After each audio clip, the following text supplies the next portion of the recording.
Salon Doré project is designed to restore this 18th century room as a highlight of the Legion of Honor's permanent collection. It will restore as closely as possible the original footprint of the room and also the original composition of the furniture, a feat that no other American museum has managed to do thus far. The history of the room is a fascinating one that ranges from the faubourg of Paris to the suburbs of San Francisco, and even includes a case of mistaken identity. When I first went through the museum's departmental files, it became clear that the room had not been installed according to its original plan. The panelling appeared to be stretched, and the pilasters, or flat columns, were not evenly distributed. This is a drawing of the former configuration of the Salon Doré. The north wall stays where it is.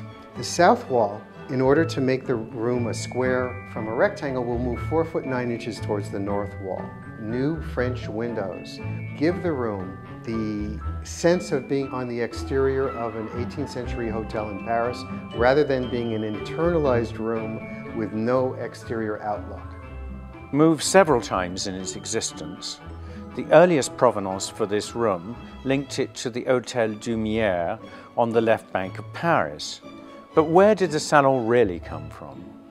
I picked up a trail of breadcrumbs left by the panelling expert Dr. Bruno Pons, who identified that our boiserie, or panelling, came from a much earlier and more distinguished provenance in the now vanished Hôtel de La Trémoille. The La Trémoille family was one of the most important members of the French aristocracy, positioned in the hierarchy just below the French royal family. One of the great discoveries we found during this process was the inventory of the salon taken after the death of the Duchesse de La Trémoille in 1790. Xavier Bonnet discovered this important document, and it told us much about the furnishing of the salon. But more dramatic was that instead of the crimson we planned, the upholstery silk was in fact blue.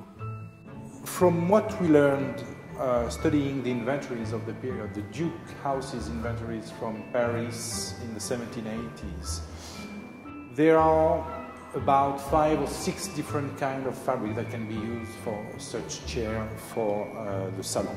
The furniture played a critical role, both architectural and functional. The armchairs and sofas were formally ranged around the walls in a rhythm according to the architecture of the panelling. American period rooms traditionally present a more romantic interpretation of French period rooms.